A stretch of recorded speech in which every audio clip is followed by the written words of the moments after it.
মেট্রোর নিরাপত্তায় গাফিলতি, দক্ষিণেশ্বর খুনে ধৃতের ব্যাগে ছিল ৮ ইঞ্চির ছুরি, এমনটাই সূত্র মারফত খবর। শ্যামবাজার থেকে মেট্রোতে উঠেছিল তারা, তাহলে স্ক্যানার মেশিনে কেন ধরা পড়ল না? নাকি ব্যাগ স্ক্যানারে না দিয়ে বেরিয়ে গিয়েছিল তারা? তাহলে কি মেট্রোর নিরাপত্তায় বড়সড় গাফিলতি? উঠছে প্রশ্ন। ধৃত রানা সিং এর বাড়ি থেকে বাজেয়াপ্ত করা হয়েছে খুনে ব্যবহৃত ছুরি। স্ক্যানার মেশিনে কেন এই ছুরি ধরা পড়লো না, এই প্রশ্ন উঠে আসছে। নাকি ব্যাগ স্ক্যানারে না দিয়েই বেরিয়ে গিয়েছিল তারা? আমরা আরো বিস্তারিত জানবো। আমাদের সঙ্গে নিউজ রুম থেকে সরাসরি রয়েছে আমাদের প্রতিনিধি রিয়া মাঝি। রিয়া, দেখো, তোমায় জানিয়ে রাখবো যে দক্ষিণেশ্বরের খুন কাণ্ডে ইতিমধ্যেই কিন্তু সেই খুনে ব্যবহৃত যে ছুরি, সেই ছুরি বাজেয়াপ্ত করা হয়েছে এবং এই ধৃতর বাড়ি থেকে, রানা সিং তার বরানগরের বাড়ি থেকেই সেই ছুরি ইতিমধ্যেই সিজ করেছে দক্ষিণেশ্বর থানার পুলিশ। এবং সেই ছুরি সিজ করার পরেই দেখা যাচ্ছে যে সেই ছুরির সেই ছুরি ৮ ইঞ্চের বলে এমনটাই কিন্তু দেখা গিয়েছে এবং সেটা মেপেও দেখা হয়েছে তদন্তকারী আধিকারিকদের তরফ থেকে।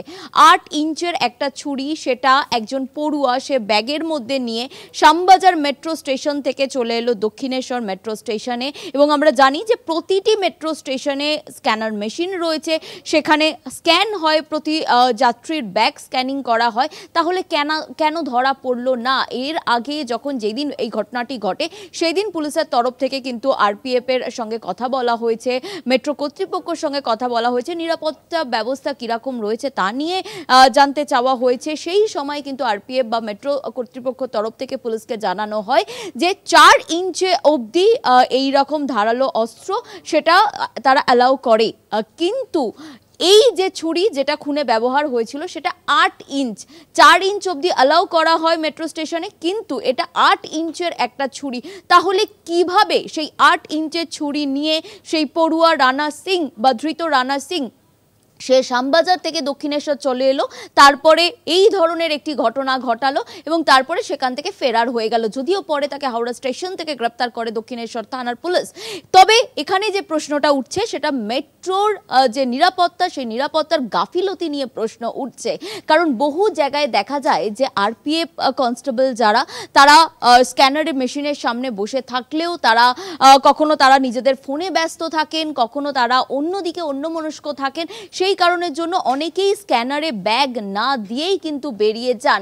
এই রকমই রানা সিংও স্ক্যানারে ব্যাগ না দিয়েই বেরিয়ে গিয়েছিল কিনা সেই বিষয়টাই কিন্তু এখন প্রশ্ন। তাহলে আর যদি দিয়ে থাকে স্ক্যানারে ব্যাগ, তাহলে কেন ধরা পড়লো না? কারণ মেট্রো কর্তৃপক্ষ তো বলেছে যে ৪ ইঞ্চ অবধি ছুরি তারা অ্যালাউ করবে। তাহলে ৮ ইঞ্চের ছুরি নিয়ে কি করে অনায়াসে বেরিয়ে গেল ধৃত রানা সিং, তা নিয়েই কিন্তু উঠছে প্রশ্ন। এবং পাশাপাশি মেট্রোর নিরাপত্তা, সেটা নিয়ে কিন্তু একাধিক প্রশ্ন দানা বাঁধছে। ধন্যবাদ রিয়া। মেট্রো নিরাপত্তায় গাফিলতি, দক্ষিণেশ্বর খুনে ধৃতের ব্যাগে ছিল ৮ ইঞ্চের ছুরি, এমনটাই সূত্র মারফত খবর। শ্যামবাজার থেকে মেট্রোতে উঠেছিল তারা, তাহলে স্ক্যানার মেশিনে কেন ধরা পড়লো না? নাকি ব্যাগ স্ক্যানারে না দিয়েই বেরিয়ে গিয়েছিল তারা? তাহলে কি মেট্রোর নিরাপত্তায় বড়সড় গাফিলতি? উঠছে আরো একাধিক প্রশ্ন।